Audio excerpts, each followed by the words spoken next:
Hi there. Thank you for joining me for this talk on how unprocessed emotions impact our ability to be happy.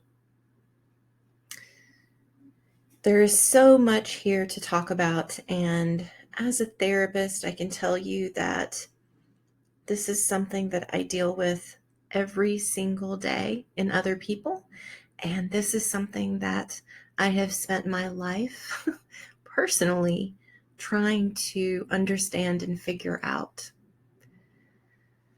Now, I want to be really upfront at the beginning that this is not as hard to talk about as it is to experience. And so, what I'm hoping to do with this short talk is to help people understand and see with their mind's eye the process of untangling something and why it's important, so that when it's time, that hopefully you'll have an idea of how it could look. And you might be more willing to process through something rather than let it be. So that's my goal for this talk. And I want to start off with when things happen in our lives, and it could be a big thing or a small thing, but whenever the things happen, most of the time, or many times, we don't have the ability to process in that moment, nor do we have the time. When you think back, lots of situations require you to be on your toes. They require you to move on to the next thing. I'm thinking about, in my own life, I'm thinking about motherhood when I very first became a mom, and I didn't know anything about what I was doing, and there weren't people around me that knew that knew how to help me. And I was constantly sort of in this state of fear. Is he okay? Is he okay? Am I doing this right? Is this okay? Is he supposed to have this? Is this, there were all these questions, and I didn't honestly have time in the moment to process any of that because I was so busy trying to take care of him. And I see, this is true for young mothers. This is true for an infinite amount of situations. But that's just sort of to give you an example. In the moment, we often just don't have the time or ability, or maybe we don't even know how, if we have the time or ability. What does processing even mean? Isn't that just psychobabble?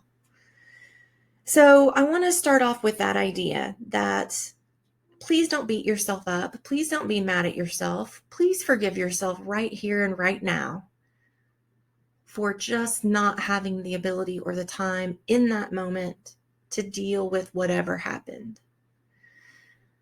And once you can sort of sit with that and be okay with that, that allows you to not do that thing when things do come up of like, oh man, why am I reacting this way? Why am I feeling this way? Try not to do that. Try to just look at it with the eyes of, you know what? I did the best I could at the time. And here it is now. And here I am now. And now it looks like I'm going to need to figure this out. Give yourself a little bit of a break.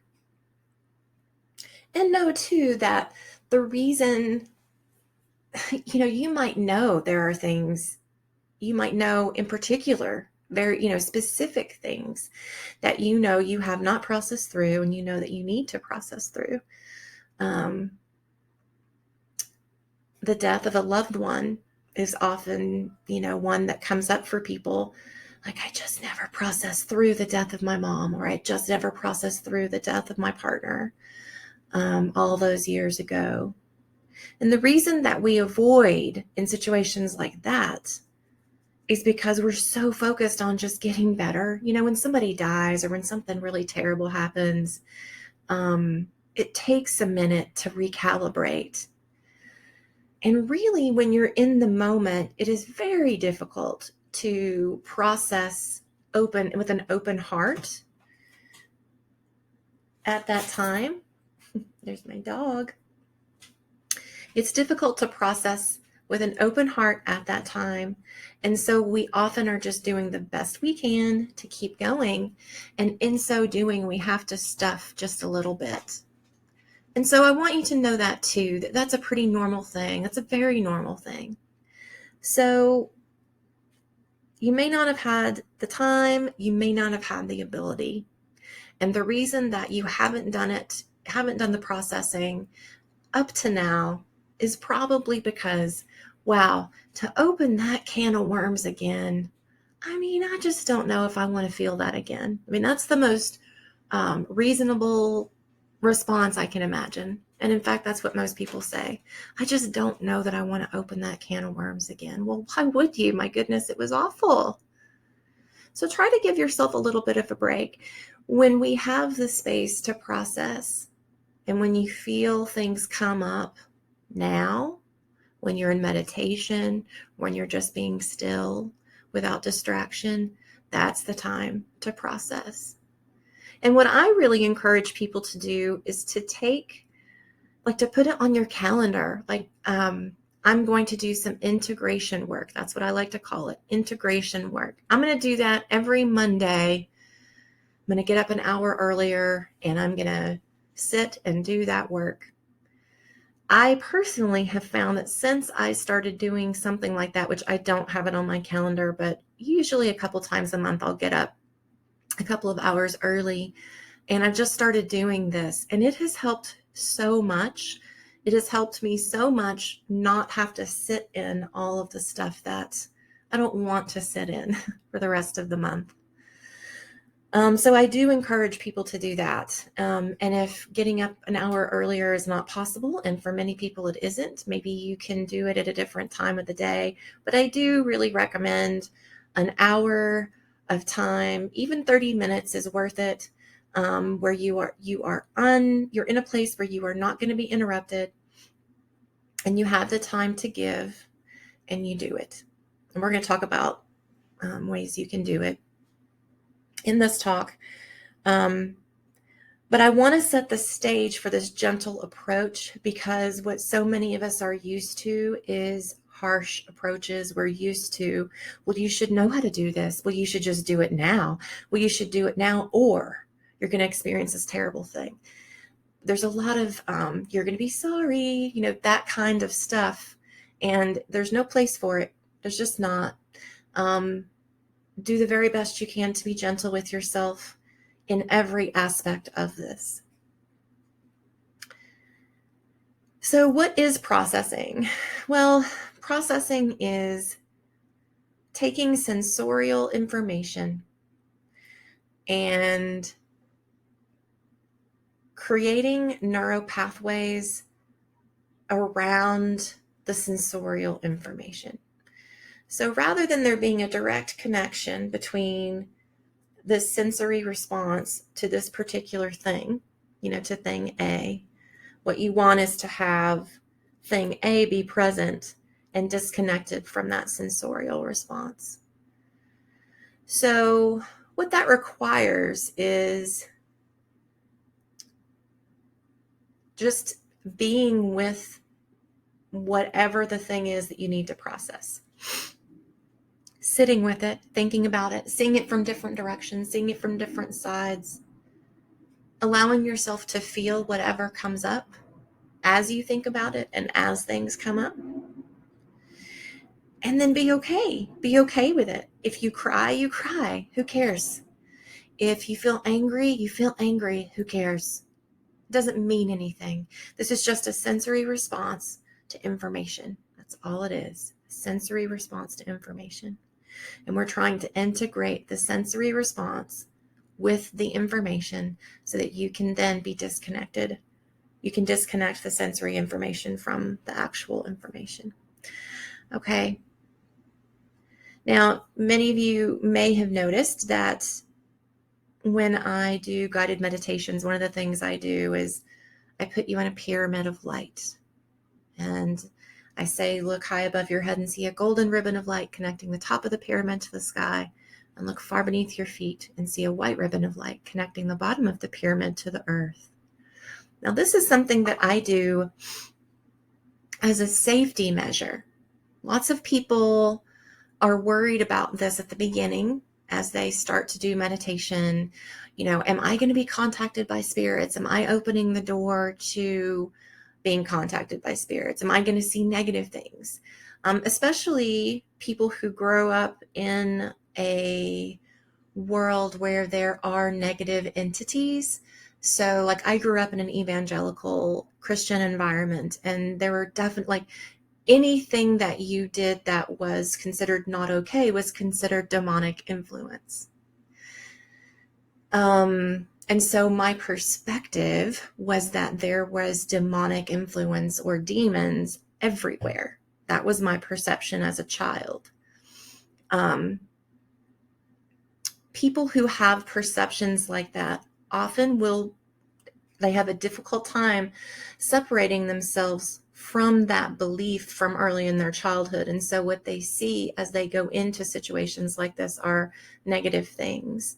And I just want to assure you that, first of all, there are negative things in the fourth dimension, and positive things in the fourth dimension, and in other dimensions. However, my belief is that my personal belief is I don't play in that field. I only play in highest and best. I only play in what is of my highest good. And if I interact with an entity or a spirit or something, I always will ask, are you of my highest good? And if you're not, you go away. And they do. So I put everybody in the triangle in the pyramid as a safety thing. Imagine yourself sort of being in this protected environment in a room that has protection on the walls. That's basically what a triangle is.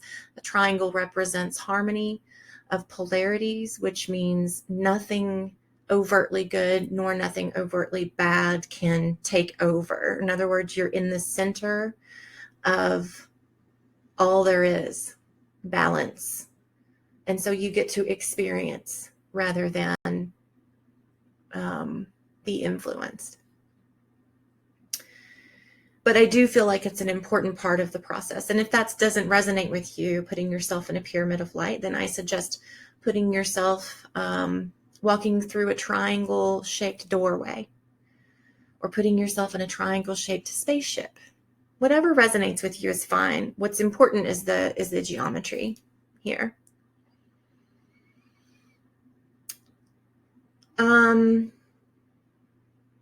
This is where, so integration is a process where as you get better with breath work and as you become, someone's driving by, and as you become more experienced with meditation and breath work, you will find more ability to control what's happening during the integration process. And so I always want to sort of help people understand that as meditation becomes easier and as you feel more competent in it, because really that's what it's about, is us feeling more comfortable and more competent in this process, then you get better over time at pulling your brain back. Like, nope, I see you, and also I'm going to bring my brain back to my breath. I'm just going to bring everything back to my breath. And the more that you practice that, then the better you become at integrating, the more efficient you become at integrating, because the process of integration will have things come up, and it will definitely have aspects of situations come up that could feel overwhelming.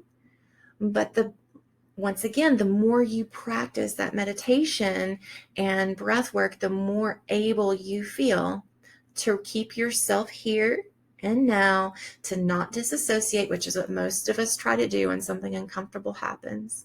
We try to disassociate. Nothing wrong with it. It's just it's a coping mechanism, but we're going to try to get around it. Try to be present with it. The more meditation becomes a part of your life, the easier the process will be to say, okay, Angelyn, that was not fun. We're going to bring yourself back to your breath, bring yourself back to this place, this thing that you're trying to integrate, and just sit with it. Now breathe. Notice the feelings that come up. Notice what happens in your body. and now write about it. So that sort of brings me to, what are some ways you can actually process or integrate information? I feel like the best way, hands down, is to write with an ink pen or pencil and paper, not with typing, although you can, not with your phone, although you can. I do recommend, I think head and shoulders above the other ways is to do it with pen and paper. And the reason is because you're taking fourth dimensional information, you're taking feelings and thoughts, and you're pulling them from your brain down your arm, through your body, and out into the physical world in the third dimension. You're taking fourth dimensional things and ideas, you're pulling them out in a third dimensional way, and that helps that interdimensional process. So, and then what you do is you just write. And so it doesn't matter what you're saying. It doesn't matter if it makes sense. It doesn't matter if it's profound.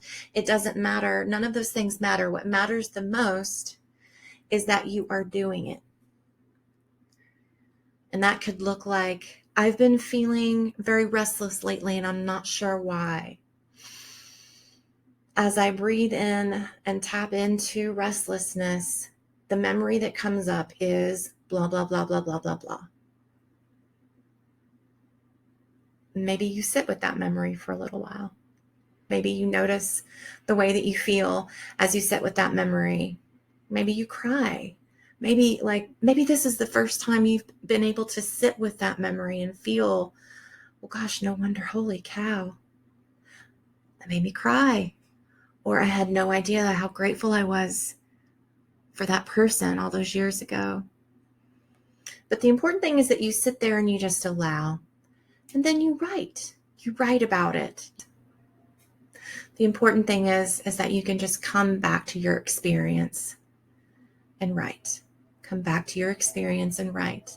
If you feel yourself dissociated, if you feel yourself pulling out, just try to bring your mind back to your breath and back to the process. Also know that if it feels too hard, if you feel like you're trying to force something, then it's time to stop or move on to another thing. Lately, I've been feeling restless, but that feels far from me. I don't know how to write about that yet. So right now, I'm going to write about how sad I feel that I can't get to that feeling of restlessness right now. Gosh, there must be something really big there. I wonder why I'm afraid of it. And maybe that's all you write. Now, some people recommend that you have a separate notebook or something like that you use. Some people recommend that you burn the things that you write. I think that the way you deal with what is written once it's written is yours. Sometimes I decide to keep the things that I write because I'm like, wow, that was a big one and I want to remember that. Sometimes I wad them up and burn them. Sometimes I wait until the notebook's full and then I burn the notebook. Any of the ways that you choose are fine. What are some indicators that you need to do this process, that you need to go through this process of integration? Well, one of the big ones is you could just be having a conversation with someone and maybe they're talking about, to use the motherhood example again, maybe I'm talking to someone who is going through, she just had a baby, she's got a newborn, she feels wildly unprepared for this, for what's happening, she's afraid. And when she talks about it, I feel myself tensing up, or I feel myself against my will almost getting a little teary. That's an indicator. Those are indicators that I haven't fully processed my own stuff yet. And I can relate to her in a way that is whole and good, but also know that if this is the reaction, that it's probably not clear. It's not clear because you haven't processed it yet. Other indicators, you can't open yourself up to feel vulnerable even in times of safety, even in places and with people that you know are safe and that you trust. The biggest indicator that I find that there's a lot of processing that needs to be done is that you don't trust yourself. And this is the real work, is getting to a place where we can trust our reactions, when we can trust the next steps that we're going to take, and that we know we can handle whatever comes up. That's a pretty tall order.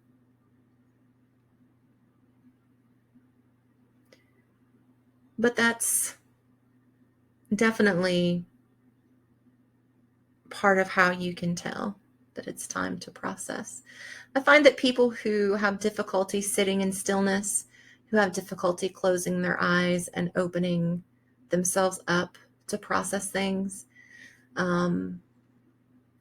if you're needing your phone or music or a person, or if you're needing a constant distraction from the way that you feel, that's a good indicator that it's time to release some things.